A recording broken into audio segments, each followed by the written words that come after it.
Welcome back to Fast Politics, Governor Walz. It's good to be with you, Molly. It's been too long, but you had a whole row of great guests you've had on, so I'm glad to be back. I just wanted to talk to you. I just felt like we needed to Yeah, catch up about how there's something about this particular moment in American life after we are talking in the week of the 2025 cycle, which was a tiny, tiny cycle, but a huge repudiation huge. of Trumpism. Absolutely. And look, it helps me process too, because I keep thinking, a year ago, we needed to see these numbers, but these candidates and the American people showed up in huge numbers. We were just talking, we now have the most female governors we've ever had in American history with Governor-elect Spanberger and Cheryl. And then, of course, winning a New York City governor's race. The party is broad, and we're proud of that. But I just think for me, it was just good to see what we all knew, that the American people at heart are kinder people. They care more, that this cruelty and this stuff isn't what they're looking for. So I agree. It was therapeutic. We know that it was one moment in time, Right. uh, but it's encouraging, and I'm just grateful to the folks that went out and voted, and some of the massive swings we saw of young people coming back and Right. Hispanic voters, and so good to be with you at this point. It's interesting because it's like, the 2024 cycle for me, and I know for you too, You was just there was something about it that was just devastating. That I felt Yeah. that, it was in all different ways, a referendum on sort of goodness and Yeah. sanity. And the American people said "niet" again for the second time. And so I just would love, we haven't talked since that election. No. You want to talk about like what it was like for you? Because I know what it was like for me, and Yeah. it wasn't my name on that ticket. And well, first of all, and I think, Vice President Harris articulated so well that night when we found out we weren't going to win. My first thought went to what we knew would happen, the most vulnerable, and here we sat with Donald Trump building a ballroom and going to court to deny food to children. Not just trying to do it, he did it, tried it, lost. Court had to provide the food, and that's not good enough. So my thought, the sense of ownership I had in that I knew they were going to be the most vulnerable, were gonna feel this. This is the first shutdown ever, the longest shutdown ever, and the first one where the Trump administration has decided not to fund SNAP. Yeah, it's beyond the pale. It is a cruelty, but look, if at this point in time we don't understand that cruelty is not a bug, it's a feature. If Right. revenge and pettiness, if selfishness is it's all grounded in that. And look, Molly, you talked about this. I don't think this surprises you. It doesn't surprise me. But as a teacher and as an elected official, I needed to articulate that stronger. I think about that election, and elections are always about change, and Right. and I think we were seen as status quo. Mhm. I would say what you said, Molly, is I think we were status quo of decency and Right. goodness and order and not chaos. But the public wanted to see something else, and Trump promised these farmers they were gonna be rich. Well, now they're going bankrupt. He Yeah. he promised prices were gonna come down, he didn't. So I think what happened is the American people, and look, I think we saw, what, 7% of Trump voters in some of these states switch back. Um, he lied to them, and they're tired of it. And now we have an opportunity, which I think our candidates did, tell them what we stand for. Yeah, you can scream all you want of them trying to make, Mayor-elect Mondani a face of the Democratic Party. He's talking about bringing housing costs down. He's talking about making a city more livable, if at all possible. I think, and then you see that in Virginia. You see it in, state house races across the country. So I think the Democrats now have a chance to say, look, you obviously are sick of Trump. Here's what we can offer you. But And that's what, yeah, but what was it I just am curious, like, for my own just 'cause we're friends, like, yeah, what was it like? I mean, I just basically I wrote a bunch of pieces about the stuff I got wrong, I tried to sort of take yeah, stock. I think of you as I don't know, I feel like you are a sturdy Midwestern governor who really did show the country that you had a real national profile. You got a lot of the kind of criticism that you get when you have a national profile. But was it I mean, first of all, what was it like to go from sturdy Midwestern governor to, like, should to everyone's did he was he the right pick? And then also just, like, Yeah. what was it like? I mean, and has it changed you? Yeah, well, first of all, it was an honor, and I view all these jobs just like I viewed my teaching job and, in Congress and thing, it was public service, and I got asked by the Vice President of the United States to try and help her win. That was my job. I did it to the best of my ability, certainly not flawless. We all have, our things we can do better at, but I was very proud that we were articulating a decency, we were articulating a vision around whether it was healthcare expansion, home ownership. We were gonna tackle problems like climate change.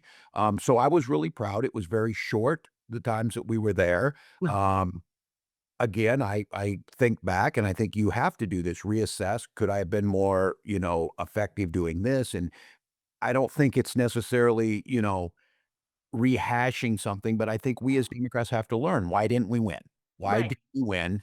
What could we do better? Now, obviously, I said it's really frustrating to me is we not only did we not win, we lost to that guy, that Yeah. team, and That's that the seems worst part, yeah. it is the worst part, and I feel, personally, but like people said, "Are you doing okay? Are you gonna be okay?" Look, older white guys who are governors, they tend to land pretty Yeah. soft. You're okay. But I said where I wasn't okay is knowing what I needed to do. So for me, and this is where I think, I've talked some, but I haven't talked in depth to Vice President Harris.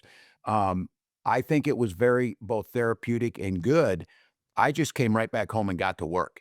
Yeah, And we had a horrific summer. My best friend was murdered. We had children shot in a church, yeah. so it was a horrific summer, but And I you're was talking about, Speaker Hortman. Yep, Speaker Melissa Speaker Horton. Hortman murdered political murder in her Yep, bed with her dog and her husband by correct, a conservative, correct, and a president who used that as an opportunity to and senators from Utah to slander yeah. us, Minnesota, me. So, look, I had something to do and And fall your back. name was on that list too. Yeah, well, yeah, all of us, all the Democrats were, Yeah, and he would have killed more people had he yeah. had the chance.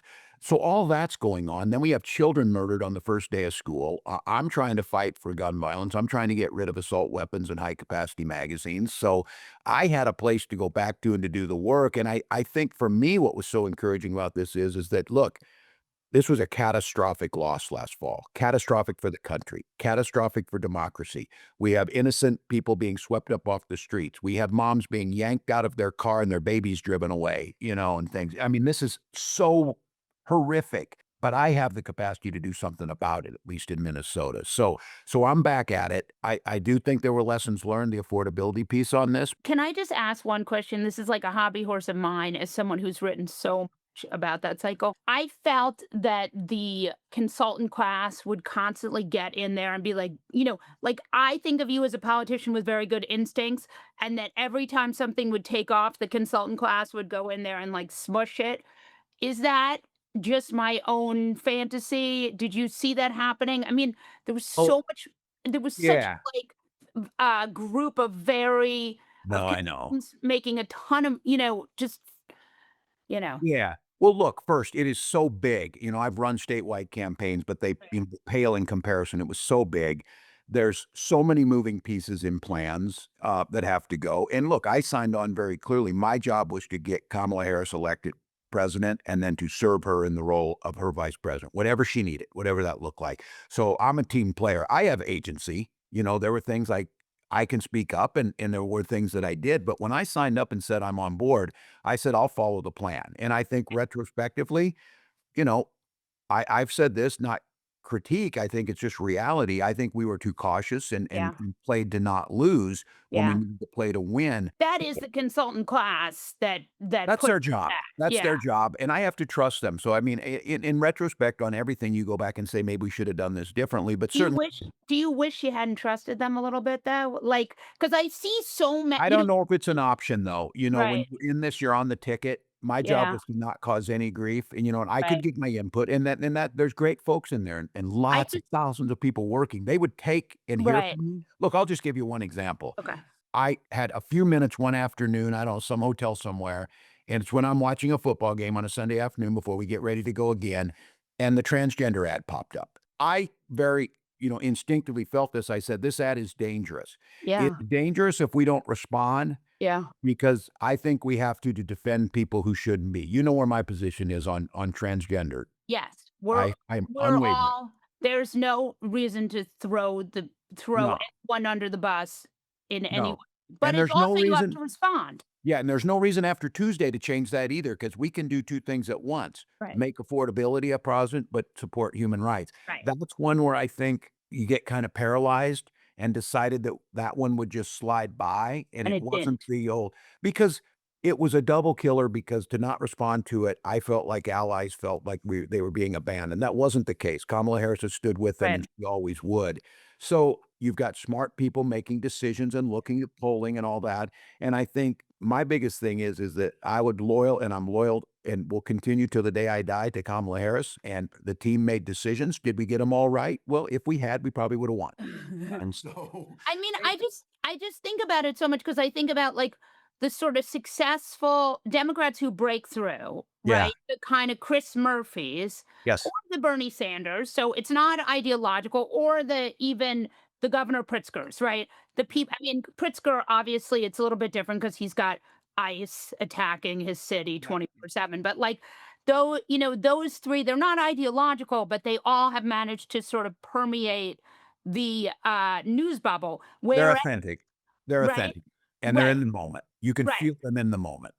Yeah. Whereas you have, like, Democratic leadership, it's hard to think of a moment that Chuck Schumer has really nailed, or Hakeem, and so that's my That question. job is hard. No, you're right, and look, I think it's a healthy exercise to talk about it, but I also think we have seen this, that authenticity you gotta be disciplined enough. Right. You and I talked about this, Molly, and I told the Vice President this. I said, "Look, I think you'll get good stuff out of me most of the time, and about 10% of the time, I think it'll be really good."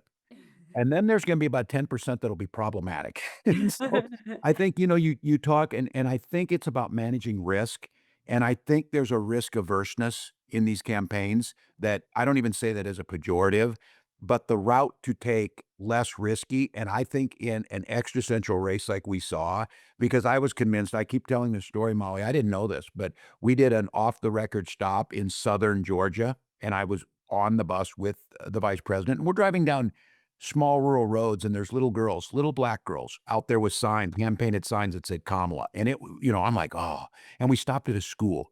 We're in a band room, and it's a Friday afternoon in the fall. The band is playing the fight song. The cheerleaders are in there, the football team is in there. We're gonna go in there and do a little off the record for the cameras type of Right. thing, whatever, and we walk in there, and the first thing Kamala Harris says is, "Oh, I love this room. I was a band kid." And I'm like, "You were a band kid? America needs to know you're a band Yeah. kid." That there's Yeah. you know what I'm saying? There's something quintessentially about being in band in a school, just like there is Yeah. about being a football coach, a science teacher, whatever it Right. might be. It was such a humanizing moment. It was so good, and I just thought, "Man, we should run with this stuff.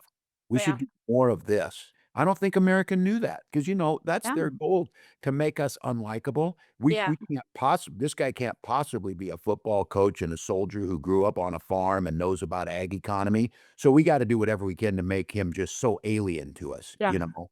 Um, and I don't think the consultant class responds to that. I didn't know that, and I covered the campaign and interviewed her a bunch. I think that kind of carefulness is ultimately the undoing of some of these of some Democratic politicians. No, I think you're right, and I look, say what you will, and my wife Gwen gets this right or whatever, the horrificness of the character of Donald Trump, but that whole thing of there's something in that when people say, "I know it drives us all nuts if you're a progressive." Well, at least Donald Trump, speaks how he's feeling or whatever. There is some truth in that. He Right. doesn't get penalized for the horrific things he says, like, you name it, there's countless Yeah. ones. That's viewed more as, well, at least he's authentic and I don't feel like I'm being sold a bill of goods. It's not an excuse to be sloppy, but it should be an excuse to, if you get asked a question, try your best to answer it. Try Yeah. your best to answer it. Try and be there. And I think we watch this and the Republicans obviously trying to make Mayor-elect Mondani the face of the party, but if you're a Democrat, why are you running from other Democrats? You know, Right. it's like you can disagree and say, look, I don't agree with all of his policies. This is not Right. something I would do, but the people of New York should be able to vote. And look, if you're living in Albuquerque, New Mexico, I don't think you should be probably overly concerned who the mayor of New York City is. But And I think there's a cautiousness. You see people like go out of their way to like deny that these things happen. my favorite things that you did in the campaign were the stuff about fixing your car. Like just this sort no, but seriously, like the car talk. I don't know. Did you Yeah, ever listen to car talk?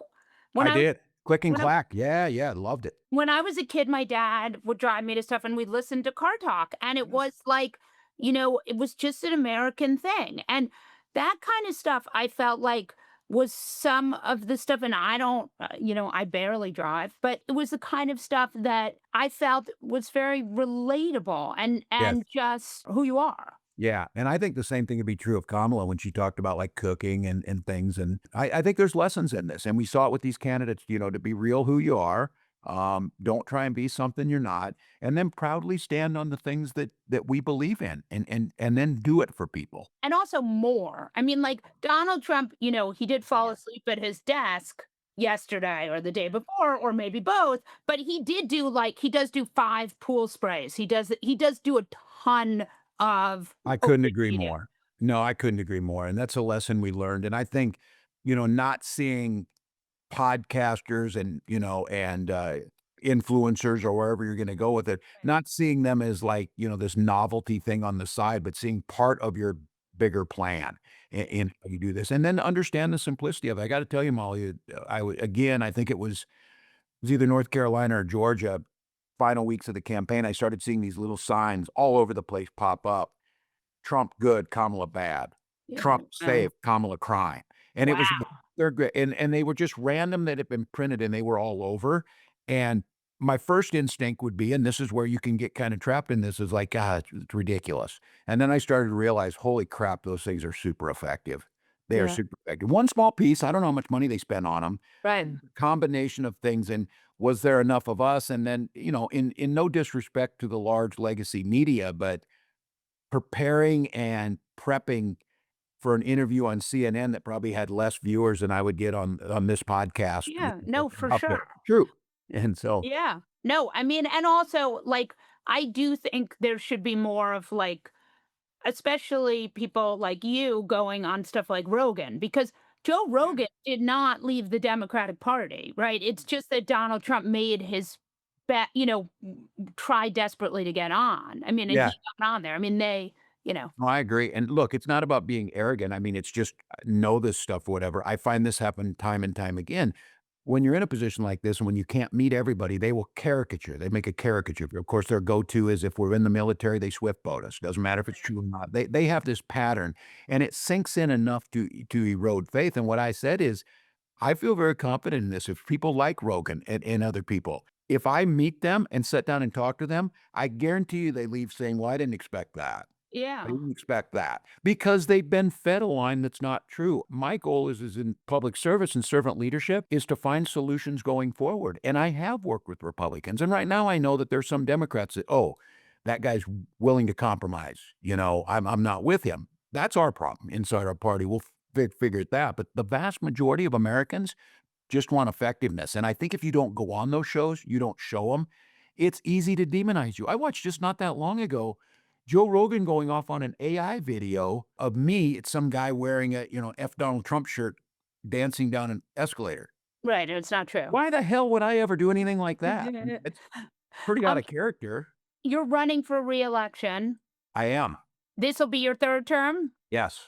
Tell me Challenging. why. Well, I think the moment, is it. Again, I don't think that I'm the only one. I don't can do this. I don't think that you have a lock on these. These are not your jobs. I think here in Minnesota, we're a truly purple state that I think people don't recognize of all the swing states. Thank goodness Minnesota, we won. And, that was my job to help win the other ones. But I think right now we've moved Minnesota in a progressive way where we consistently seeing now we rank near the top of whether it's raising a child, starting a business. We're going to start and have the most aggressive paid family medical leave kicks in on the first. We are protecting reproductive rights. We're protecting our transgender children. We are innovating around healthcare and lots of things are like in absolute opposition to Trump. And right now, every single day, I spend my time thinking about how we can improve the lives of Minnesotans and fighting a rearguard action about the nonsense that Trump is bringing. And Yeah. I think I have 12 years of congressional experience, 8 years as governor. I've been through everything from the pandemic to George Floyd to seeing the national stage. I think I'm best prepared and probably better qualified than anybody who's ever run for governor. And I think I can provide a bit of that firewall. But I don't take it for granted the people of Minnesota will speak. I feel like right now I'm working harder than on any campaign I've ever worked. And I feel like last fall showed me this. If a Republican wins in Minnesota, we will get rid of reproductive rights, and we are the beacon for the Midwest, us in Illinois. Yeah. We will turn our backs on climate change. We Yeah. will demonize the most vulnerable amongst us, and we will weaken what is America's most progressive taxation system. And so I really feel like protecting those things we did, that I'm best positioned to do that. We've got an open Senate seat here. And I think you know how these things work in a state the size of Minnesota. Having an open Senate and open governor, massively expensive. Yes. Thank you, Governor Walz. We'll get back again. You're the Yes. best. You're the best. Thank you. Thank you.